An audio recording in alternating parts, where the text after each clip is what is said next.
नमस्कार, स्वागत है आपका आर्या न्यूज में। मैं हूं आपके साथ सुमन पाल। प्रधानमंत्री नरेंद्र मोदी ने कल द सिडनी डायलॉग में ही भारत के उपभोगी विकास और क्रांति विषय पर कार्यक्रम को संबोधित किया। इस दौरान पीएम मोदी ने कहा कि भारत की डिजिटल क्रांति की जड़ें लोकतंत्र की निहित है। पीएम ने यह भी कहा कि देश में डिजिटल तकनीक के लोगों की जिंदगी बदल चुकी है। और पीएम मोदी ने यह भी कहा है कि भारत के लोगों के लिए बड़े सम्मान की बात है कि आपने मुझे सिडनी डायलॉग के संबोधन में ही आमंत्रित किया। मैं इसे हिंद प्रशांत क्षेत्र और उभरती डिजिटल दुनिया में ही भारत की केंद्रीय भूमिका की मान्यता के रूप में देखता हूं। डिजिटल युग हमारे चारों ओर सब कुछ बदल रहा है। इसने राजनीति, अर्थव्यवस्था और समाज को फिर से परिभाषित किया है। ये आपको बता दें कि शासन, नैतिकता और कानून अधिकारों को सुरक्षा पर नए सवाल उठा रहा है, ऐसा भी पीएम मोदी ने कहा है। और इसके साथ ही उन्होंने कहा कि ये अंतर्राष्ट्रीय शक्ति और नेतृत्व को नया आकार दे रहा है। पीएम ने यह भी कहा कि उद्योगी वैश्विक को प्रमुख साधन बन गई है और ये भविष्य की अंतर्राष्ट्रीय अर्थव्यवस्था को आकार देने की कुंजी है। इतना ही नहीं, उन्होंने कहा कि डेटा नए हथियार बन रहे हैं और लोकतंत्र की सबसे बड़ी ताकत खुलापन है। हमें वेस्टर्न के स्वार्थी को भी इसका दुरुपयोग नहीं करने देना चाहिए। और इससे पहले ऑस्ट्रेलिया के पीएम स्कॉट मॉरिसन ने भी ये कहा था कि ऑस्ट्रेलिया भारत के बीच गहरी दोस्ती है। समय के हमारे संबंध और आगे बढ़ेंगे और अंतरिक्ष विज्ञान, डिजिटल, उद्योगी और सहित कई क्षेत्रों में बहुत प्रगति कर रहा है। ऑस्ट्रेलिया के लिए सम्मान की बात है कि पीएम मोदी सिडनी डायलॉग को संबोधित कर रहे हैं। बता दें कि सिडनी डायलॉग 17 और 19 नवंबर 2021 तक आयोजित किया जा रहा है और इस ऑस्ट्रेलियाई सामरिक नीति संस्थान की एक पहल है।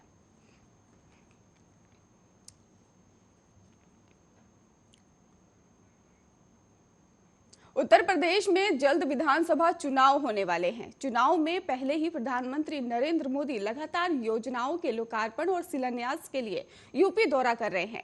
प्रधानमंत्री आज बुंदेलखंड के दौरे पर आने वाले हैं। यहां पीएम मोदी महोबा और झांसी जाएंगे। पीएम मोदी आज दोपहर 2 बजे मध्य प्रदेश के खजुराहो पहुंचेंगे। वहां से हेलीकॉप्टर से 2:35 पर महोबा पहुंचेंगे। महोबा के में ही प्रधानमंत्री अर्जुन सहायक परियोजना का लोकार्पण कर बुंदेलखंड की बड़ी सौगात दे सकते हैं। आपको बता दें कि वहीं ये भी कहा जा रहा है कि शाम 4:50 पर करीब पीएम मोदी झांसी पहुंचेंगे। झांसी में आज पीएम मोदी अपनी यात्रा के दौरान लगभग 5:15 पर राष्ट्र रक्षा संपन्न पर ही रक्षा क्षेत्र की कई पहलों पर शुभारंभ भी करेंगे और राष्ट्र को समर्पित करेंगे। ये कार्यक्रम झांसी में 17 और 19 नवंबर तक आजादी का अमृत महोत्सव समारोह के हिस्से के रूप में आयोजित किया जा रहा है।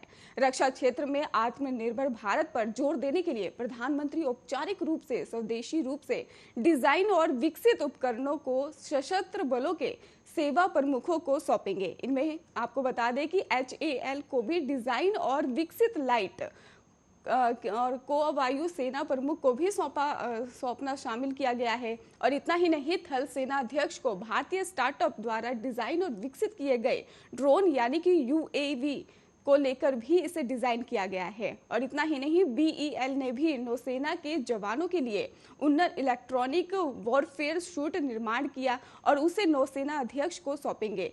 और आपको ये भी बता दें 400 करोड़ रुपए की परियोजना का शिलान्यास करेंगे। और इतना ही नहीं, आपको ये भी बता दें कि इसको लेकर एक षड्यंत्र स्थापित करने के लिए भारत डायनामिक्स लिमिटेड द्वारा इस परियोजना को क्रियान्वित किया जा रहा है। एनसीसी के पूर्व छात्रों को एनसीसी के साथ फिर से जोड़ने में सक्षम बनाने के लिए एक औपचारिक मंत्र प्रदान करने के उद्देश्य से प्रधानमंत्री एनसीसी पूर्व छात्र संघ का शुभारंभ करेंगे।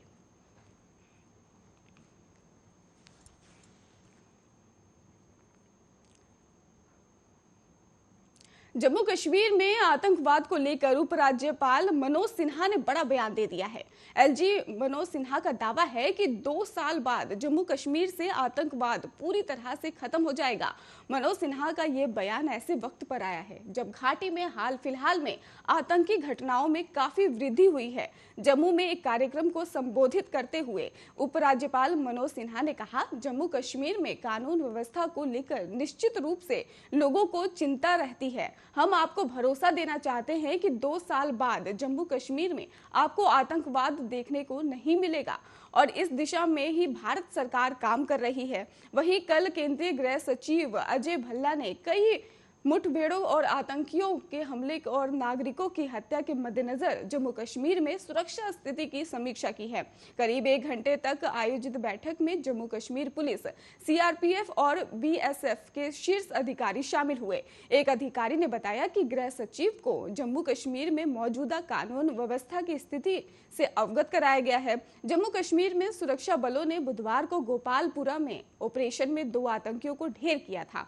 इसके अलावा प्रतिबंधित आतंकवादी संगठन लश्कर-ए-तैयबा के आतंकियों के 2 सहयोगियों को बुधवार को पुलवामा में पकड़ा गया था और इस बीच ही सोमवार को श्रीनगर में हुई मुठभेड़ को लेकर विवाद फिर से शुरू हो गया है। मुठभेड़ में मारे गए 2 लोगों को घरवाले जो है वो पुलिस पे आरोप लगा रहे हैं और उसको खारिज भी कर दिया गया है कि आतंकियों के सहयोगी थे और पिछले महीने श्रीनगर में एक महिला प्रधानाध्यक्ष और एक शिक्षक की हत्या कर दी गई थी।